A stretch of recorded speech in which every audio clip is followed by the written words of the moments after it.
సొమ్ము ఒకటిది సోకు ఒకటిది అన్నట్టు మెడికల్ కాలేజీకి సంబంధించిన భూమి ప్రభుత్వానికి, అండర్ కన్స్ట్రక్షన్ ఉన్నది ప్రభుత్వానికి, పర్మిషన్ తెచ్చుకుంది ప్రభుత్వమే.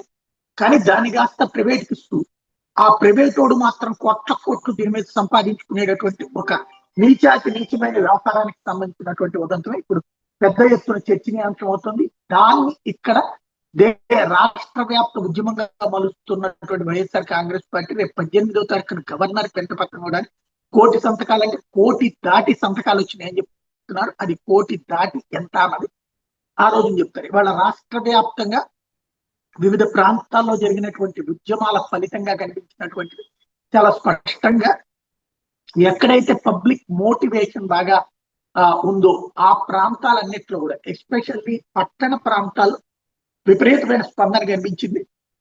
ఎవరైతే తటస్థులు కూడా వైఎస్ఆర్ కాంగ్రెస్ పార్టీ వెంట నడిచి 1,00,00,000 సంతకాలని లో పార్టిసిపేట్ చేసి అవన్నీ కూడా అధినాయకత్వం దగ్గరికి లేదా హెడ్ క్వార్టర్ దగ్గరికి పంపించడం అనేది ఒక ఉద్యమంలాగా తీసుకొచ్చారు.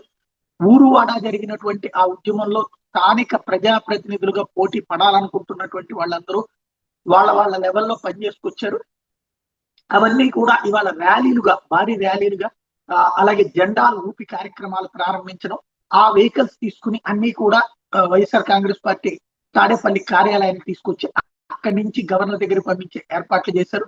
ఈ ప్రోగ్రాం మాత్రం చరిత్రలో చెప్పుకోదగినది, చరిత్రలో చర్చనీయాంశం కాబోతుంది.